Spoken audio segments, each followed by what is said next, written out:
Hello everyone, I hope आप सब ठीक हैं, खुश हैं और अपना बहुत सारा ख्याल रख रहे हैं। वेलकम बैक टू 365x और आज हम हमारे हिस्ट्री का फर्स्ट चैप्टर स्टार्ट करने वाले हैं and the name of our chapter is rise of nationalism in Europe. ठीक है, क्या नाम है हमारे चैप्टर का? Rise of nationalism in Europe. Okay, तो लेट्स बिगिन। अच्छा, इन्होंने जो स्टार्ट किया है चैप्टर को, इन्होंने कैसे स्टार्ट किया? With a painting. ये पेंटिंग है the dream of world wide democratic and social republic, the pact between nations, a print prepared by Frederic Sorrieu 1848। ठीक है, एक फ्रेडरिक सोरो है जो कि एक फ्रेंच आर्टिस्ट है। उन्होंने ये पूरा का पूरा विजुअलाइज किया है। इन्होंने क्या विजुअलाइज किया है? Yes, visualise a world made up of democratic and social republic. The first print of the series shows the people of Europe and America, men and women, जो सारी एजेस के हैं, जो इस आपको पेंटिंग में दिख रहा है, जो सारे लोग यानी अमेरिका के, यूरोप के सारे लोग, औरत आदमी सब मिलके, चाहे उनकी एज कोई भी हो, चाहे उनका कोई भी सोशल क्लास हो, सब मिलके जा रहे हैं। एक लंबी सी लॉन्ग ट्रेन जैसी बन गई है, देखना यहाँ से पूरी बनी हुई है। And where they are going, सब लोग जा रहे हैं मिलके। एंड आप देख सकते हैं कहाँ जा रहे हैं वो, आप देख सकते हैं वो जा रहे हैं फीमेल फिगर के पास। वो फीमेल फिगर है। You can recognise the torch of enlightenment she bears in one hand and the charter of the rights of the man in the other. ये जो फीमेल फिगर है, इनके हाथ में, एक हाथ में चार्टर है और एक हाथ में इनकी लाइट है। ठीक है। On the earth, its foreground of the magic image lie the shattered remains of the symbols of absolute intuitions. In Sorrow's utopian vision, the people of the world are grouped as distinct nations identified through their flags and national costume. Leading the procession way past the Statue of Liberty are the United States and Switzerland, where time were nation states.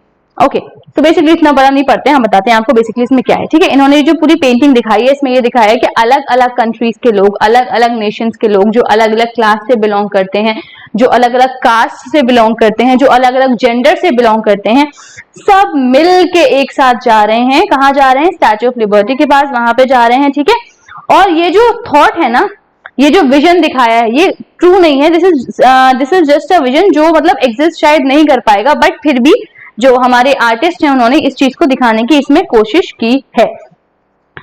इसमें बता रहे हैं ये लोग United state के लोग हैं, Switzerland के लोग हैं यहाँ पे, उसके बाद जर्मनी के लोग भी हैं जो ब्लैक और रेड और गोल्डन फ्लैग लेके जा रहे हैं। सोरो ने क्रिएट किया है ये image. The German people did not yet exist as a united nation. The flag they carry is an expression of liberal hope in 1848 to unify the numerous German-speaking principalities into the nation-state under a democratic constitution. Following the German people are the people of Austria. तो यही अलग अलग countries के लोग, सारी country के लोग एक के पीछे एक, एक के पीछे एक, एक के पीछे एक, सब लोग चल के जा रहे हैं। This chapter will deal with many of the issues visualized by Soru in figure point 1. During the 19th century, nationalism emerged as a force which brought about sweeping changes in the political and mental world of Europe. The end result of these changes was the emergence of nation state. ठीक है, nationalism की feeling आ गई तो nation states बन गए हैं। The concept and practice of a modern state in which a centralized power exercised sovereign control over a clearly defined territory had been developing over a very long period of time, but a nation state was in which the majority of its citizens and not only its rulers came to develop a sense of common identity and shared history or descent. Okay, तो इसमें इन्होंने ये बताया है कि जो एक picture पूरी की पूरी हमारे फ्रेंच आर्टिस्ट ने दिखाई है ना, वो कहीं ना कहीं एग्जिस्ट शायद ना कर पाए, बट उन्होंने फिर भी ये चीज दिखाने की कोशिश की है। और उन्होंने यही चीज बताई है इसमें कि जो हम चैप्टर पढ़ने वाले हैं ना, इसमें नेशनलिज्म कैसे जागा है, नेशन स्टेट्स कैसे बन गए हैं। और नेशन स्टेट्स का मतलब क्या होता है? नेशन स्टेट वो होता है जब मेजॉरिटी जो उसके सिटीजन्स के होते हैं, सिर्फ रूलर्स नहीं, सब जो है एक कॉमन आइडेंटिटी के साथ रहते हैं, you know, and you know they share a history और दे शेयर अ डिसेंट। ठीक है, The commonness did not exist from time immemorial. It was forged through struggles, through the action of leaders and common people. This chapter look at the diverse process through which nation state and nationalism came into being in the 19th century. तो overall जो इन्होंने एक overview दिया है इस chapter का, उसमें ये बताया कि इस चैप्टर में हम ये जानेंगे कि किस तरह से नेशन स्टेट जो है एग्जिस्टेंस में आए हैं और नेशनलिज्म कैसे पूरे के पूरे यूरोप में एग्जिस्टेंस में आया है। Okay, so we'll begin with the French revolution and the idea of nation. French revolution हम क्लास 9th में बहुत डिटेल में पढ़ चुके हैं, नहीं पढ़ा है तो एक बार और जाके वीडियो देख सकते हैं आप लोग। ठीक है, फ्रेंच रेवोल्यूशन में हमने अच्छे से पढ़ा था कि किस तरह से पहले मोनार्की थी फ्रांस में। ठीक है, फिर धीरे धीरे करके यू नो कॉन्स्टिट्यूशन आया, उसके बाद पूरी तरीके से सब लोग लिबरेट हो गए, पूरी तरीके से सब लोग आजाद हो गए। ठीक है, फ्रेंच रेवोल्यूशन इसलिए इंपॉर्टेंट है क्योंकि French revolution is you know it was one of the हम कहेंगे बहुत सारे ऐसे रेवोल्यूशन काइंड ऑफ थिंग हुई थी, बट जो आप कहेंगे फेमस और सक्सेसफुल जो रेवोल्यूशन हुआ था, that was French revolution. That is why it is very important to read that. The first clear expression of nationalism came with the French revolution of 1879. 1879 का जो फ्रेंच रेवोल्यूशन था उसके साथ क्या हुआ था, फर्स्ट एवर क्लियर एक्सप्रेशन आया था नेशनलिज्म का, जो आपको याद होगा. ठीक है. The political and constitutional change that came in the wake of the French Revolution led to the transfer of sovereignty from the monarch to a body of French citizens. हमें पता है क्या हुआ था फ्रेंच रेवोल्यूशन में कि monarch के हाथ से जो पावर थी वो खत्म होके मॉडर्न सिटीजन्स यानी फ्रेंच सिटीजन के पास चली गई थी. तो बेसिकली वहां पे लिबर्टी सबको मिल गई थी. The revolution proclaimed that it was the people who would henceforth constitute the nation and shape its destiny. ठीक है. रेवोल्यूशन के बाद में ये समझ में आ गया था कि लोग जो है ना फ्रांस के, वो लोग पूरी की पूरी फ्रांस की जो डेस्टिनी है उसको शेप करेंगे. फ्रेंच रेवोल्यूशन जो रेवोल्यूशनरीज थे, जो लोग आगे बढ़ बढ़ कर आए थे, जिन्होंने बहुत सारा काम किया था, उसमें उन्होंने कई सारे ऐसे मेजर्स और प्रैक्टिसेस लाए थे जिसमें लोगों के अंदर जो है ना एक आइडेंटिटी, एक कलेक्टिव आइडेंटिटी की चीज आई है कि हम सब साथ हैं, हम सबको साथ रहना है. The ideas of la patrie, the fatherland and la citoyen, the citizen, ये बहुत ज्यादा एम्फेसाइज किए गए थे. एक नया फ्लैग, न्यू फ्रेंच फ्लैग यानी ट्राई कलर जो था उसको भी लेकर आए थे, जो कि ट्राई कलर फ्लैग भी आ गया था. जो पुराना फ्लैग था उसको रिप्लेस कर दिया गया था. कई सारी ऐसी चीजें आना स्टार्ट हो गई. नई नई हिम्स, नई नई पोम्स कंपोज करना स्टार्ट कर दिया था लोगों ने. ओथ यानी कि लोगों ने जो है ना शपथ लेना शुरू कर दिया था कि हमें करना है. ठीक है. आजाद खुद को. A centralized administrative system was put in place and it formulated uniform laws for all the citizens within its territory. Monarchy हट गई थी और उसके बाद क्या हुआ था फ्रेंच रेवोल्यूशन में, एक सेंट्रलाइज्ड एडमिनिस्ट्रेटिव सिस्टम आ गया था जो कि सब कुछ देखेगा. Okay. The revolutionaries further declared that it was the mission and the destiny of French nation to liberate the people of Europe from despotism. In other words, to help other people of Europe to become nations. ठीक है. जो revolutionaries थे, कहाँ के, France के जो revolutionaries थे, उन्होंने इस चीज को डिक्लेयर किया था कि उनका मिशन रहेगा कि अब जो है ना वो फ्रेंच नेशन को तो वो लिबरेट कर ही चुके हैं, अब वो और लोग जो हैं यूरोप के उनको भी लिबरेट करेंगे, उनको भी आजाद कराने में हेल्प करेंगे. When the news of the events in France reached the different cities of Europe, students and other members of educated middle class began setting up Jacobin clubs. Jacobin clubs हमें याद है ना, जिनका लीडर थे Robespierre. ठीक है. जो हमने फ्रेंच रेवोल्यूशन में एक बार पढ़ चुके हैं हम क्लास 9 में. तो इसी में ये हुआ जब लोगों ने देखा कि भैया फ्रांस के लोग जब इतने आगे बढ़ के आ रहे हैं और जब वो खुद को लिबरेट कर सकते हैं इतने खतरनाक रूल से, तो हम क्यों नहीं कर सकते. जब उन लोगों ने देखा तो उन्होंने क्या किया, नए नए जैकोबिन क्लब्स को सेटअप करना स्टार्ट कर दिया, नई नई एक्टिविटीज, कैंपेन्स करना स्टार्ट कर दी. और with the outbreak of revolutionary wars, the French armies began to carry the idea of nationalism abroad. अब जो ये आइडिया था नेशनलिज्म का, अब ये पूरे यूरोप में फैलना स्टार्ट हो गया. जब ये सब स्टार्ट हुआ तो नेपोलियन जो थे उन्होंने भी कई सारे रिफॉर्म्स लेकर आए थे. नेपोलियन याद है, वो आगे थे नेपोलियन, जो हम लोग की डायरेक्टरी थी 5 मेंबर्स की, उसमें एक मेंबर थे नेपोलियन. और जब वो आए तो वो भी कई सारे रिफॉर्म्स लेकर आए थे. नेपोलियन के जो रिफॉर्म्स थे ना, उनको नेपोलियनिक कोड कहा जाता है या फिर सिविल कोड ऑफ 1804 भी कहा जाता है. ठीक है. अब इस सिविल कोड में क्या था ये देखते हैं. सिविल कोड में ये था कि नेपोलियन ने ये कहा था कि he did with all privileges based on birth, established equality before the law, secured right to property. और ये सारी ऐसी चीजें हैं जो नेपोलियन के जो कोड ऑफ कंडक्ट में 3 मार्क में पूछी जा सकते हैं कि नेपोलियनिक कोड ऑफ कंडक्ट क्या था, तो आपको ये पता होना चाहिए. या सिविल कोड ऑफ 1804 क्या था, तो आपको ये पता होना चाहिए कि उसमें क्या था. कि उन्होंने ये कहा था इक्वालिटी बिफोर लॉ लेकर आ गए थे उस चीज में. ठीक है. राइट टू प्रॉपर्टी मिल गई थी लोगों को. ठीक है. और उसके बाद इन्होंने लोगों को फ्री कर दिया था. कहां से? फ्यूडल सिस्टम को बिल्कुल अबॉलिश कर दिया था. फ्यूडल सिस्टम बिल्कुल खत्म हो गया था. पेजेंट एकदम फ्री हो गए थे. सर्व जो भी स्लेव्स वगैरह थे वो एकदम फ्री हो गए थे. In the towns to guild restrictions को भी रिमूव कर दिया गया था. ट्रांसपोर्ट कम्युनिकेशन सिस्टम भी अच्छा हो गया था. ये सब किस चीज के अंडर हो रही है? ये सब चीजें हो रही हैं सिविल कोड ऑफ 1804 के अंडर हो रही हैं. बिजनेसमैन, स्मॉल स्केल प्रोड्यूसर्स जो थे, इन लोगों ने जो है ना, they realise that uniform law, standards, weight and measures, ये सब चीजें आ गई थी नई नई. And a common national currency would facilitate the movement and exchange of good and capital from one region to another. ये सारे पॉजिटिव पॉइंट थे सिविल कोड ऑफ 1804 में. ठीक है. However in the areas conquered, the reactions of the local population to French rules were mixed. Initially, in many places such as Holland and Switzerland, as well as in the certain cities like Brussels, Mainz, Milan, and Warsaw, the French armies were welcomed as harbingers of liberty. But the initial enthusiasm soon turned to hostility as it became clear that the new administrative arrangement did not go hand in hand in political freedom. अच्छा देखें, हमने civil code of 1804 में समझ लिया कि क्या क्या positive point थे। इक्वालिटी बिफोर लॉ हो गई थी, ठीक है। उसके बाद आपका जो है ट्रांसपोर्ट सिस्टम बेटर हो गया था, पेजेंट्स को फ्री कर दिया गया था, आपका फ्यूडल सिस्टम बिल्कुल अबॉलिश कर दिया गया था, कम्युनिकेशन सिस्टम बेटर हो गया था, पेजेंट्स, आर्टिसंस जो है, वर्कर्स जो है, इन सबको जो है काफी ज्यादा फ्रीडम मिल गई थी। बट इसके ना कुछ नेगेटिव पॉइंट भी थे, सिविल कोड ऑफ 1804 के कुछ नेगेटिव पॉइंट्स भी थे। वो क्या थे? टैक्सेशन बढ़ गया था, ठीक है, सेंसरशिप बढ़ गई थी, फोर्स्ड कॉन्स्क्रिप्शन होना स्टार्ट हो गया था, ठीक है। तो ये सारी ऐसी चीजें हैं जो कुछ नेगेटिव पॉइंट्स हैं सिविल कोड ऑफ 1804 के। अब देखते हैं making of nationalism in Europe, कि यूरोप में नेशनलिज्म कैसे शुरू हुआ।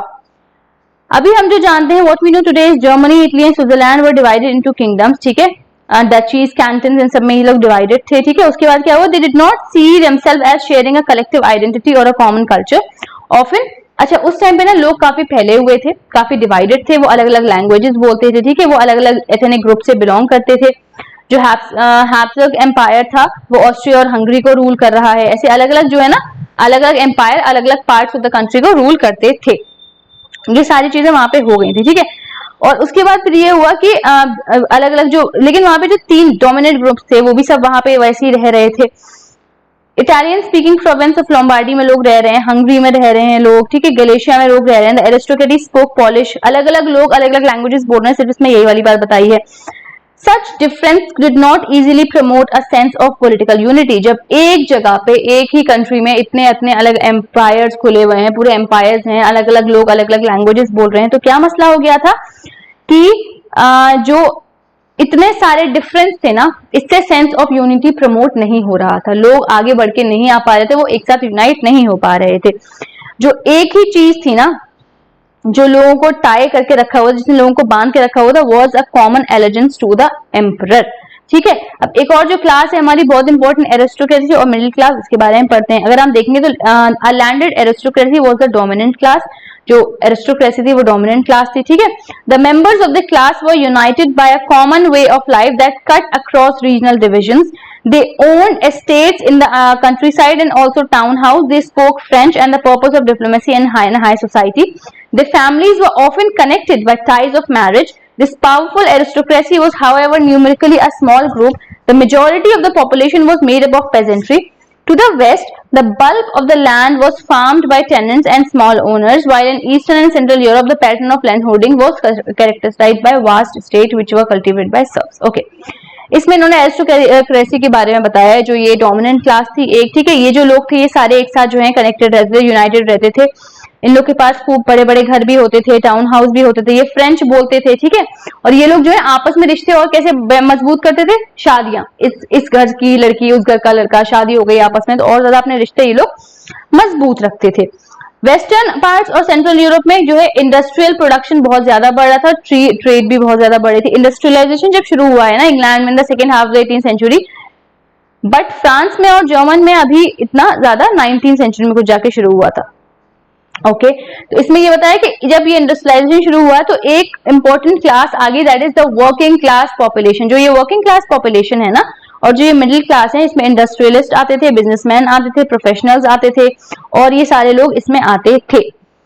अब इसमें बस बेसिकली उन्होंने इस क्लास के बारे में बताया कि इस टाइप की क्लासेस भी इस टाइम पे इमर्ज कर रही थी। लेकिन what did the liberal nationalism stand for? Liberal nationalism का मतलब क्या होता है? लिबरल का बेसिकली मतलब होता है फ्री, ठीक है। अब लिबरल नेशनलिज्म का मतलब क्या हो गया कि आप आजाद हो और एकदम पूरी तरीके से आजाद हो। इसको हम थोड़ा सा पढ़ते हैं पहले। Ideas of national unity in early 19th century Europe were closely allied to the ideology of liberalism. The term liberalism, ये प्लीज याद कर लीजिएगा, the term liberalism जो है ये डिराइव हुआ है लैटिन रूट वर्ड से लिबर, जिसका मतलब होता है फ्री, ठीक है।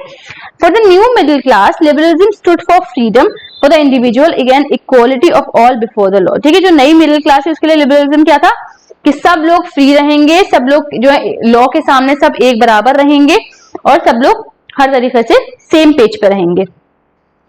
Yet equality before law did not necessarily stand for universal suffrage। हाँ, equality before law का मतलब ये नहीं है कि यूनिवर्सल सफरेज मिल रही है, यानी राइट टू वोट मिल रहा है, क्योंकि कुछ आपने ये देखा था कि वहां पे जब आप फ्रेंच रेवोल्यूशन की बात करते हैं, ठीक है, वहां पे भी इक्वालिटी बिफोर लॉ ये सब चीजें आई थी जब फ्रेंच रेवोल्यूशन हुआ था। लेकिन हमें याद है वोटिंग राइट किसको मिला था? सिर्फ उन लोगों को मिला था जो टैक्स पेयर थे, यानी उनके पास प्रॉपर्टी थी, वो टैक्स पे कर सकते थे। तो यहाँ पे भी वही बात बताई है, जो लोगों के पास प्रॉपर्टी नहीं है और विमेन जो है उनको बिल्कुल एक्सक्लूड कर दिया गया था पॉलिटिकल राइट से। ओके, जो नेपोलियनिक कोड ऑफ कंडक्ट था, it went back to limited suffrage and reduced women to a status of minor subject to the authority of fathers and husband. जब नेपोलियन आए थे ना तो वुमेन की condition फिर से और थोड़ी खराब हो गई थी। क्यों? क्योंकि उन्होंने जो है एक तो किसी भी तरीके से उनको सफरेज राइट टू वोट नहीं दिया था, उनका खत्म कर दिया था और उनका जो स्टेटस था और ज्यादा कम कर दिया था। Throughout the 19th and earlier 20th century, women and non-propertied men organized opposition movements and demanding equal political rights. जब ये देखा लोगों ने कि भैया हमें क्यों नहीं मिल रहा राइट्स, तो लोगों ने जो है ना डिमांड करना शुरू कर दिया कि हमें भी राइट्स चाहिए। अच्छा, इकोनॉमिक स्फेयर की अगर आप बात करेंगे कि इकोनॉमिक स्फेयर में बात करेंगे तो लिबरलिज्म का क्या मतलब होता है? उसका मतलब होता है कि आपको फ्रीडम ऑफ मार्केट दिया जाए, abolition of state impose restrictions को हटाया जाए, ठीक है, जो ये फालतू टैक्स और ये सब चीजें लगी हुई हैं इनको बिल्कुल हटा दिया जाए, ठीक है। Let us take the example of the German-speaking regions in the first half of the 19th century. Napoleonic administrative measure जो है created out of countless small principalities of a confederation of 39 states. Each of these possessed its own currency and weight and measures. A merchant traveling in 1833 from Habsburg to Nuremberg to sell his good would have to pass through 11 custom barriers and pay a custom duty of about 5% of each one of them. अच्छा, ये जो इन्होंने example दिया ये है कि अगर एक इंसान जो है ना, फॉर एग्जाम्पल अगर एक इंसान ट्रैवल कर रहा है हैम्सबर्ग से न्यूरमबर्ग तो उसको बीच में 11 कस्टम बैरियर पड़ रहे हैं और उसको हर जगह पे 5% जो है देना पड़ेगा अपने जो भी वो मतलब ट्रेड करने जा रहा है उसका। कई सारी ड्यूटीज वगैरह भी लिवाई हो जाती हैं। तो इन्होंने यही बताया है कि अगर आप इकोनॉमिक सेंस में बात करते हो लिबरलिज्म का मतलब क्या होता है, इकोनॉमिक सेंस में लिबरलिज्म का मतलब होता है कि ये जो फालतू से जो टैक्स है इनको हटा दिया जाए, आपको फ्रीडम ऑफ मार्केट्स मिले, जो भी स्टेट के इम्पोज किए हुए रिस्ट्रिक्शंस है इनको खत्म कर दिया जाए, इसको हम बोलेंगे liberalism in economic sense. Okay, ऐसी कंडीशंस जो इतने सारे टैक्स देना पड़ रहा है इसको देखा जाता है as obstacle to economic exchange and growth by the new commercial class who argued for the creation of a unified economic territory allowing the unhindered movement of goods, people and capital. In 1834 a custom union of Zollverein was formed. Okay, ये important है, at an initiative of Prussia and joined by the most German state. 1834 में क्या हुआ था, एक custom union जिसको हम Zollverein भी बोलते हैं वो फॉर्म हो गई थी। यूनियन ने क्या अबॉलिश किया था? टैरिफ बैरियर्स को अबॉलिश कर दिया था, ठीक है, करेंसीज को कम करवा दिया गया था। The creation of a network of railways further stimulated mobility, harshening economic interest. A wave of economic nationalism strengthened the wider nationalist sentiment growing at that time. उस टाइम पे लोगों के अंदर नेशनलिज्म की फीलिंग वैसे भी बहुत ज्यादा जाग रही थी, इकोनॉमिकली लोगों को दबाया जा रहा था, लेकिन तभी क्या हुआ, तभी एक यूनियन बन गई जिसको ज़ोलवेरीन भी बोलते हैं, और उसने क्या किया, उसने सारे जो टैरिफ बैरियर्स थे उसको अबॉलिश कर दिया और उसने जितनी भी करेंसीज थी उसको भी काफी ज्यादा बिल्कुल रिड्यूस कर दिया। अब एक नया कंजर्वेटिव भी जाग रहा है। अच्छा, अब तक नेशनलिज्म में क्या समझ आया? अब तक ये समझ में आया था कि नई नई जो क्लासेस हैं वो इमर्ज हो रही थी, काफी बिखरा बिखरा था यूरोप, अलग अलग क्लासेस इमर्ज हो रही थी, अलग अलग क्लासेस को समझ में आ गया था कि कहीं ना कहीं उनको दबाया जा रहा है, ठीक है। उसके बाद फिर आपकी जो ये मिडिल क्लास थी इसका हमने देखा, उसके बाद फिर हमने ये देखा कि ये जो है आपका लिबरलिज्म बेसिकली होता क्या है। लिबरलिज्म ये होता है कि आजाद होना, इकोनॉमिक सेंस में ये बेवजह के कोई उनके ऊपर कोई पाबंदियां ना लगी हुई हो ट्रेड करने के लिए इन सबको, तो liberalism is basically to get free. तो अब देखेंगे लेकिन एक नया कंजर्वेटिज्म भी जाग रहा था 1815 में, जब नेपोलियन की डिफीट हो गई थी, सॉरी, वाटरलू में, द बैटल ऑफ वाटरलू 1815 में यूरोपियन गवर्नमेंट ने क्या किया था, उसमें एक नई स्पिरिट आ गई थी कंजर्वेटिज्म। क्या होता है ये एक वो फिलॉसफी होती है that stressed the importance of tradition, establish institutions and customs and preferred gradual development to quick change. In simple sense conservatism में क्या होता है, वो लोग होते हैं जो ये चाहते हैं कि जैसा है वैसा रहने दो, जैसा ट्रेडिशनली चल रहा है वैसा रहने दो, नए नए चेंजेस लाने की जरूरत नहीं है। कंजर्वेटिव्स ये बिलीव करते थे कि भैया जो ट्रेडिशनल इंस्टीट्यूशंस है ना, जैसे कि आपके मोनार्की हो गई, चर्च हो गए, सोशल हायरार्की हो गई, जो प्रॉपर्टी फैमिली हो गई, उसको प्रिजर्व करना है, ये नई नई चीजें, नई नई आजादी वाली बातें नहीं करनी है।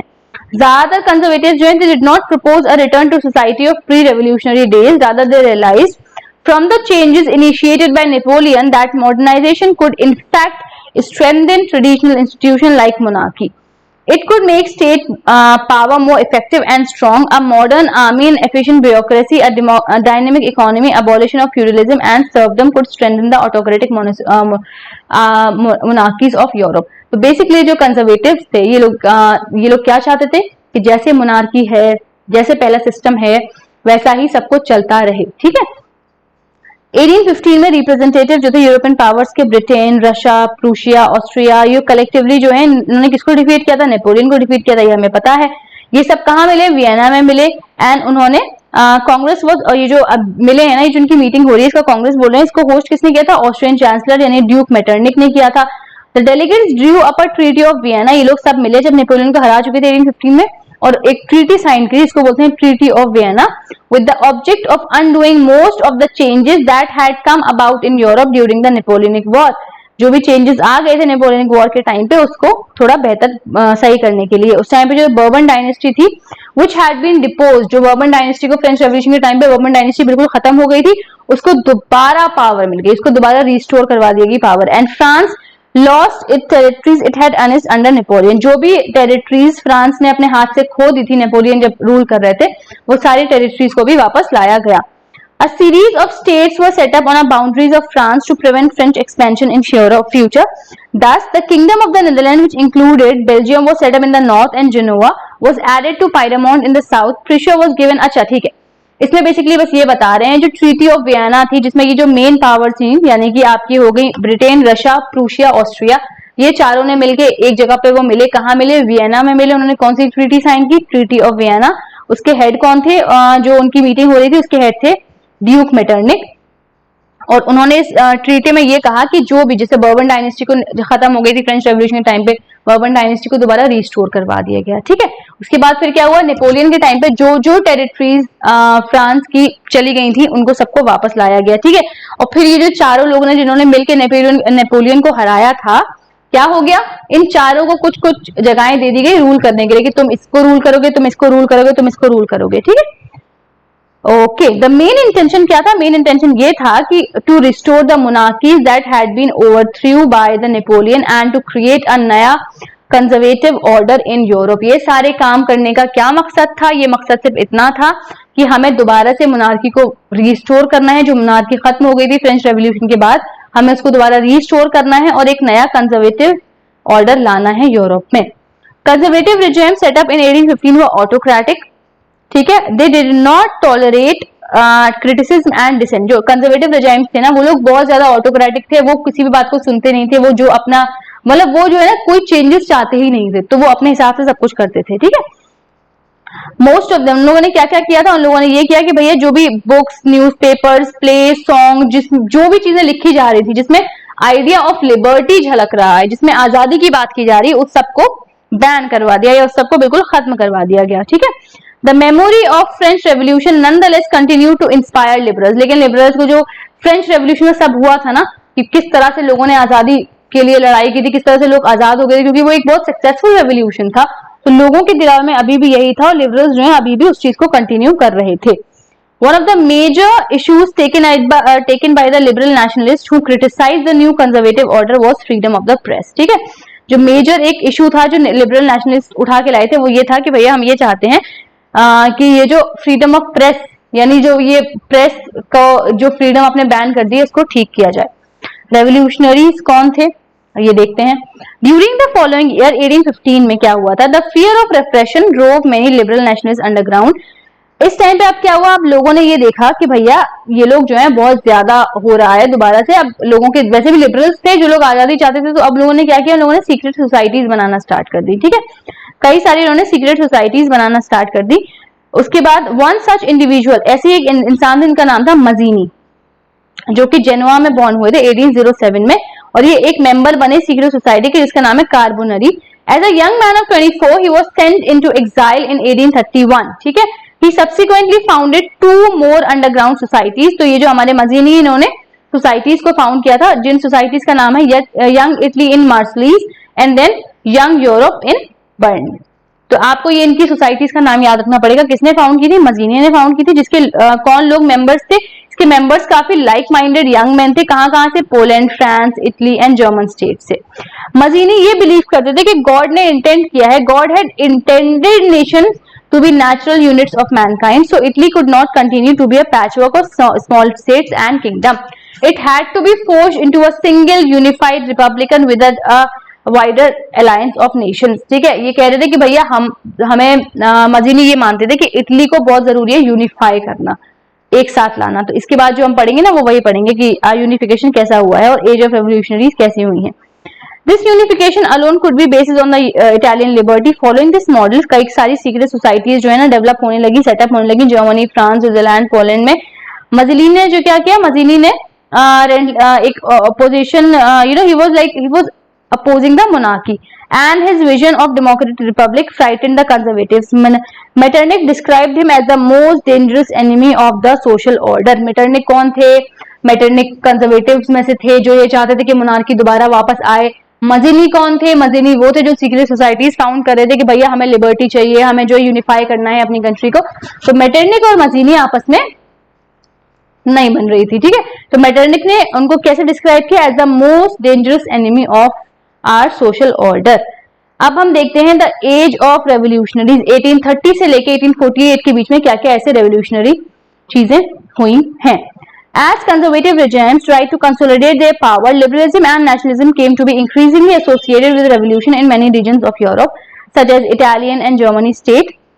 The province of the Ottoman Empire, Ireland and Poland. These revolutions were led by liberal nationalists belonging to the educated middle class elite, among whom were professors, school teachers, clerks and members of the commercial middle class. Conservative regimes की अगर हम बात करते हैं तो कई सारे revolutions निकल के आने लगे और इस रेवोल्यूशन को किसने लीड किया था? कई सारे एजुकेटेड मिडिल क्लास एलीट ने लीड किया था, जिसमें प्रोफेसर, स्कूल टीचर्स, क्लर्क्स, ये सारे लोग इंक्लूडेड थे। The first upheaval took place in France in July 1830. पहला जो upheaval हुआ ना, कुछ शुरू हुआ, that happened in 1830 जुलाई, इसको जुलाई रेवोल्यूशन भी कहते हैं। The Bourbon kings who had been restored to power during the conservative reaction after 1815 were now overthrown by liberal revolutionaries who installed a constitutional monarchy with Louis Philippe at its head. अब क्या हुआ? ये हुआ कि पहला upheaval कब हुआ? जुलाई 1830 में हुआ। जो बर्बन किंग थे जो अब रिस्टोर कर चुके थे अपनी power during the conservative reaction, जो कंजर्वेटिव्स आ गए थे उस टाइम पे, सारे जो बर्बन डायनेस्टी को वापस ले आया गया था उसको फिर से लिबरल रेवोल्यूशनरीज ने ओवरथ्रो कर दिया, ठीक है। और ये कहा जाता है कि when the France is नीजेस the rest of the Europe catches cold. जब भी कोई चिंगारी जो है ना फ्रांस से उठती है तो पूरी, यानी क्या होता है कि अब फ्रांस छींकता है ना तो बाकी पूरे यूरोप में सर्दी फैल जाती है। यानी कि अगर कोई भी जरा सी चिंगारी फ्रांस में उगती है ना उसका असर यूरोप में कहीं ना कहीं होता ही है। तो ये जो जुलाई रेवोल्यूशन हुआ था ना, इसमें यही हुआ था कि फिर से एक अपराइजिंग हुई और लोगों के अंदर हुआ कि नहीं भैया हमें लिबर्टी चाहिए। एंड इवेंट, ये एक ऐसा इवेंट था जिसमें नेशनलिस्ट फीलिंग एकदम से फिर से आ गई, बढ़ के आ गई। और इसको जो है उसके बाद जब दोबारा से आ गई educated elite across Europe was the Greek war of independence. फिर एक और चीज होगी Greek war of independence. Greece जो है बहुत टाइम से ऑटोमन एम्पायर का पार्ट था since the 15th century.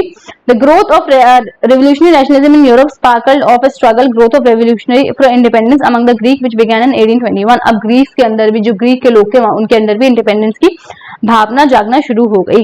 Nationalist in Greece got support from other Greece living in exile and also from many western Europe who had sympathised for ancient Greek culture.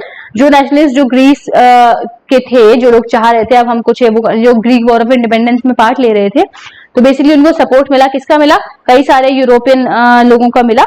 Poet, artist, ये सब लोग आए आगे और ये लोग काफी ज्यादा आने लगे ग्रीक वॉर ऑफ इंडिपेंडेंस में। एक इंग्लिश पोएट थे Lord Byron. He organised funds and later went to fight the war where he died in fever in 1824। Finally, the Treaty of Constantinople of 1832 recognized Greece as independent nation. तो भैया Greece के लोगों ने खूब independence के लिए लड़ाई करी और फाइनली 1832 में एक ट्रीटी हुई कॉन्स्टेंटिनोपल और इसमें क्या हुआ? उन लोग को आजादी मिल गई। The romantic imagination and national feeling. अच्छा देखें, हर लोगों का जब कुछ लोग होते हैं जो लड़ाइयों के टाइम पे जब उनको कुछ भी नेशनलिज्म वाला जब टाइम चल रहा होता है तो कुछ लोग क्या होते हैं, उन लोग को आजादी चाहिए होती है। तो वो लोग कैसे करते हैं? आजादी के लिए लड़ते हैं जाके, ठीक है। कुछ लोग ऐसे होते हैं जो पोइट्स वगैरह जो होते हैं, जो आर्टिस्ट होते हैं, वो लोग पेंटिंग्स के थ्रू, पोएम्स के थ्रू, इसके थ्रू अपनी फीलिंग्स को जाहिर करते हैं। तो अब हम उन्हीं लोगों के बारे में पढ़ने वाले हैं बेसिकली, जो एकदम रोमांटिक इमेजिनेशन रखते हैं, एकदम डिफरेंट इमेजिनेशन रखते हैं और नेशनल फीलिंग को वो अपनी आर्ट के थ्रू प्रेजेंट करते हैं। The development of nationalism did not come only about through wars and territorial expansion. अगर आप बात करेंगे कि नेशनलिज्म जो आया है वो सिर्फ और सिर्फ वॉर्स और टेरिटोरियल एक्सपेंशन से आया, ऐसा नहीं है। कल्चर ने बहुत इंपॉर्टेंट रोल प्ले किया है in the idea of nation, क्योंकि आर्ट, पोइट्री, स्टोरी, म्यूजिक, ये सब से बहुत ज्यादा शेप हुई है लोगों की nationalist feeling. Let us look at romanticism, a cultural movement. Romanticism क्या होता है? It is a cultural movement which sought to develop particular form of nationalist sentiments. Romantic artists, poets, ये सारे जो है ना, they generally criticize the glorification of reason and science and focused instead of emotions, intuitions and mythical feelings. Their effort was to create a sense of shared collective heritage, a common cultural past and the basis of nation. तो ये जो romanticism है ना, ये वो लोग लेकर आए थे जो बिलीव ये करते थे कि भैया ये एक टाइप का ऐसा मूवमेंट था जिसमें रोमांटिक आर्टिस्ट, रोमांटिक पोएट जो है ये आते थे और ये जो है किस तरीके से फोकस करते थे अपने इमोशंस पे, इमोशंस को जाहिर करते थे, इंट्यूशन को जाहिर करते थे, मिस्टिकल फीलिंग्स को जाहिर करते थे और फिर वो इस तरीके से वो अपने इंडिपेंडेंस में नेशनलिज्म इस तरह से वो अपना दिखाते थे। कुछ रोमांटिस्ट का नाम दिखाए गए जैसे जर्मन फिलोसोफर हैं, जॉन गॉटफ्राइड हो गए आपके, ठीक है। और उसके बाद इट वाज किस तरह से लोग जो है अपना वो जो मैं बताई ना आर्ट कैसे दिखाते थे, फोक सॉन्ग्स के थ्रू, फोक पोइट्री के थ्रू, फोक डांस के थ्रू, इन सब से ये लोग दिखाते थे। The emphasis on vernacular language and the collection of local folklore was not just to recover an ancient national spirit but also to carry the modern nationalist message to large audience who were mostly illiterate. This was especially so in the case of Poland, which have been partitioned at the end of 18th century by the great powers Russia, Prussia, Austria. Okay, the emphasis क्या है, जो vernacular language है इनको and the collection of local folklore इसको जरूर किया गया and was not just to recover an ancient nationalist spirit but also to carry the modern nationalist message to large audience who were mostly illiterate. अच्छा, ये जो अपने nationalism की feeling दिखा देते ना through poets, through stories, through poems, through songs etcetera, ये क्यों दिखा देते हैं? ताकि नेशनल स्पिरिट उन लोगों में भी जाग पाए जो लोग इलिटरेट हैं, जो लोग पढ़ नहीं पाते हैं, लिख नहीं पाते, उनको भी सुना सुना के उन लोगों को नेशनल उनके अंदर नेशनल स्पिरिट को जगाते थे। ओके, लैंग्वेज भी बहुत इंपॉर्टेंट पार्ट रही है, लैंग्वेज बहुत इंपॉर्टेंट पार्ट रही है हमेशा से नेशनलिज्म में। क्यों? क्योंकि क्या होता था आफ्टर रशियन ऑक्यूपेशन, जब रशियन द पॉलिश लैंग्वेज, जब रशियन ऑक्यूपेशन हो गया था तो वहां पे जो पॉलिश लैंग्वेज थी was forced out of school and the Russian language was imposed everywhere. जब रशिया ने ऑक्यूपाई कर लिया था तो क्या हुआ था, जो पॉलिश लैंग्वेज थी ना उसको पूरी तरीके से खत्म कर दिया गया था। रशिया ने अपनी लैंग्वेज को इंट्रोड्यूस किया था कि भैया अब हमारी ही लैंग्वेज